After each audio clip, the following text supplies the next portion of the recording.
Still looking at me like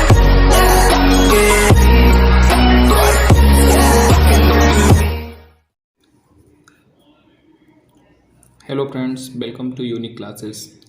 दोस्तों, मेरा नाम राहुल मिश्रा है और आपको इस वीडियो में हम आज क्लास 10th एनसीईआरटी बोर्ड का चैप्टर 8 ट्रिग्नोमेट्री का इंट्रोडक्शन क्लास कराएंगे।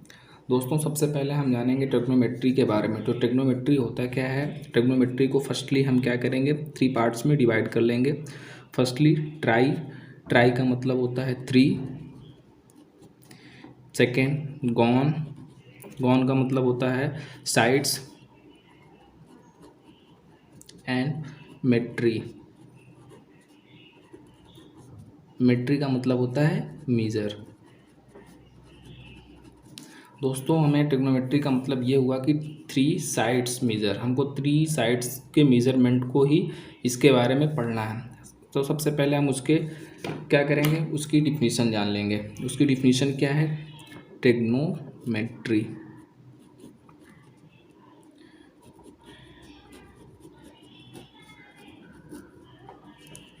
Trigonometry is the study of relationships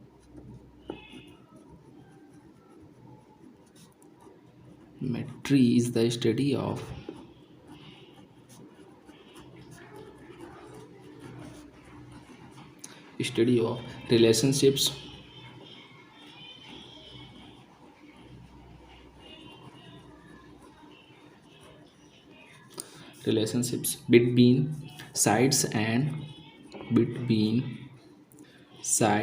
and angles of a triangle. Sides and angles of a triangle। ठीक है। तो अगर हम ट्रिग्नोमेट्री की डिफिनेशन के बारे में बात करें, trigonometry is the study of relationships between sides and angle of a triangle. Trigonometry में हमें क्या पढ़ना है? एक ट्रायंगल के साइड्स और एंगल के बीच में जो रिलेशनशिप्स होंगे उन्हीं को पढ़ना है। तो सबसे पहले हम जान लेते हैं कि वो ट्रायंगल कौन सा है जिसके बारे में हमें ट्रिग्नोमेट्री में पढ़ना है।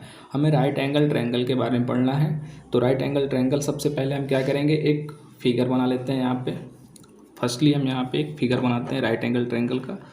ठीक है।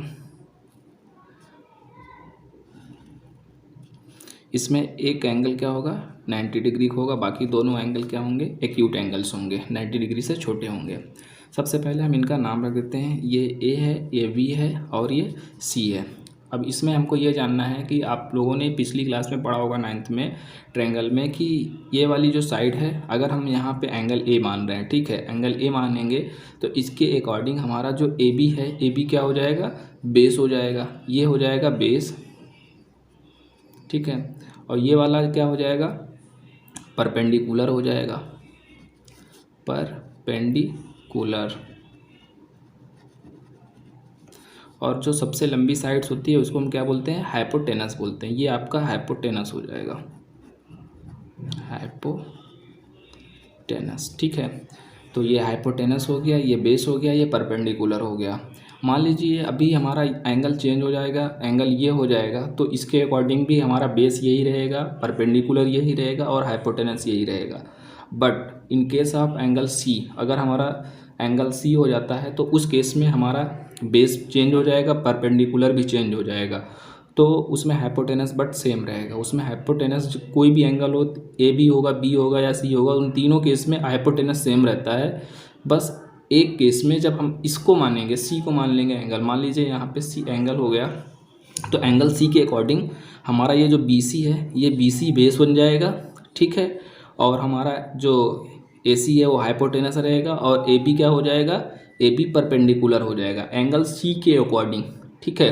तो अब ये हमारे समझ में आ गया कि इसमें बेस क्या होता है, परपेंडिकुलर क्या होता है, हाइपोटेनस क्या होता है। अब उसके बाद हम जानेंगे ट्रिग्नोमेट्री रेशियोज के बारे में, ठीक है। सॉरी, उससे पहले हम लोग समझ लेते हैं पाइथागोरस थ्योरम। पाइथागोरस थ्योरम हम लोगों ने पढ़ा है, फिर से एक बार समझ लेते हैं। पाइथागोरस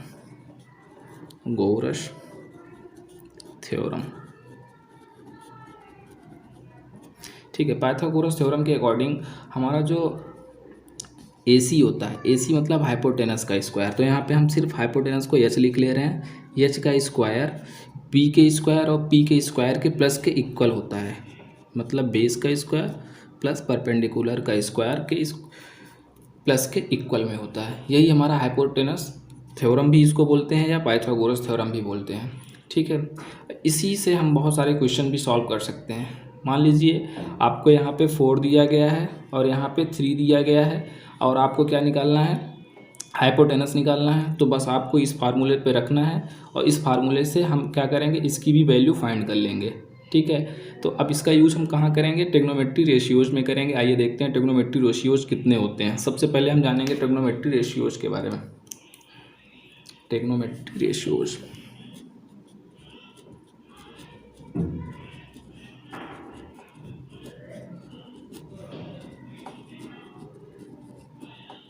ट्रिग्नोमेट्री रेशियोज आपके 6 होते हैं। फर्स्ट होता है आपका साइन, कोई एंगल मान लीजिए हमने एंगल ए माना है तो यहाँ पे हम साइन ए रख देंगे। जो भी एंगल मानेंगे उसी को यहाँ पे हम लिख देंगे। अगर बी मानेंगे तो साइन बी हो जाएगा, सी मानेंगे तो साइन सी हो जाएगा, या यहाँ पे कभी कभी थीटा लिखा रहता है, बीटा लिखा रहता है, अल्फा लिखा रहता है। जो भी लिखा रहेगा उस एंगल को हम क्या मान लेंगे, यहाँ पे साइन के आगे उसी को लिख देंगे। जो भी होगा, इन केस कोई भी हो। तो साइन ए हो गया। सेकेंड आपका होता है कॉस ए। थर्ड आपका होता है टेन ए। ठीक है, 4 आपका होता है कॉट ए। 5 आपका होता है सेक ए एंड 6 होता है कॉसेक ए।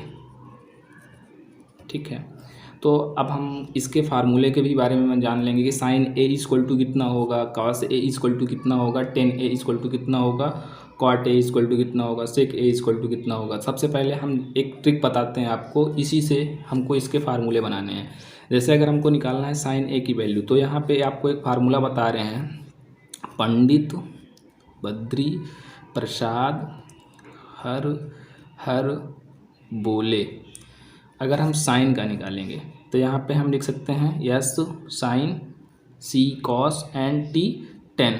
ठीक है, अगर हम साइन का निकालेंगे तो पी अपान एच हो जाएगा, कॉस का निकालेंगे तो बी अपान एच हो जाएगा, और टेन का निकालेंगे तो पी अपान बी हो जाएगा। P is the perpendicular and B is the base and H is the hypotenuse. Okay, अब हम यहाँ पे पहले इनके फार्मूले निकाल लेते हैं।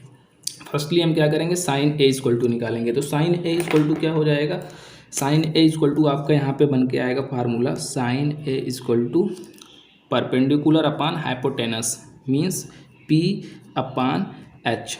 फिर उसके बाद cos A equal to B upon H यानी कि बेस अपान हाइपोटेनस। फिर टेन ए इक्वल टू हो जाएगा आपका पी अपान बी। ठीक है, अब हम इसी के अपोजिट से लिखना स्टार्ट करेंगे। साइन का अपोजिट होता है cosec A. Cosec A equal to क्या हो जाएगा, कॉसेक ए इक्वल टू हो जाएगा आपका H upon P, hypotenuse upon perpendicular. And cos का अपोजिट होता है सेक, तो यहाँ पे सेक ए इक्वल टू कितना हो जाएगा, H upon B, hypotenuse upon base. And tan का अपोजिट होता है कॉट ए, तो टेन है तो यहाँ पे कॉट ए इक्वल टू कितना हो जाएगा, बी अपान पी यानी बेस अपान परपेंडिकुलर।